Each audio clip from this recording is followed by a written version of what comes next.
asalaamaaleykum mbokk julli bi mbokk talibé yi rawat na soppe Serigne Saliou Mbacké yi ci ndigalu Serigne Cheikh Ahmadou Mbacké moom Serigne Saliou di xalifaam yàlla na fi yàgg lool te ànd ak wér mbokk yi F3S Fondation Sope Serigne Saliou moo leen di yëgal 7e édition grand Ziar bi nu baaxoo di amal jëm si Serigne Cheikh Saliou Mbacké war a nag nekk ren ji le 9 novembre 2025 ca Xelcom daaray khadimu-Rassoul di ko yëgal 33 zones yi nekk si fondation bi ci biir réew mi ak bitim réew di ko yëgal saalixu yi ak saalixaat yi di ko yëgal fondation yi daayira yi association yi fàttewuñ tamit kilifa diine yi ak kilifa aada yi ñu nag mbokk yi invitation d'honneur yi nag ñoo di Hizbut Tarqiyyah Daaru Xudoos fondation Sope Serigne Fallou fondation Ndawi Cheikh Ibra Dabenda programme bi nag ñu ni 6 heures du matin dinoon jàng alquranul karim kaamilu takku bu fa bàyyeekoo amal ay drus xasida amal tamit bindum alquran ak xasida yi waaye tamit dina am ay kuréel bàyyeekoo si mboolem zone yi ba tisbaar mbokk yi ñu def pause continué waat ba 17h30 sëriñ bi génn ñu jébbal ko adiya bi déglu kàddub soññi sëriñ bi bu ñu fa jógee ñaanlante beneen yoon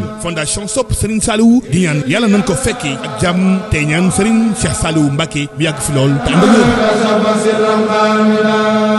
ak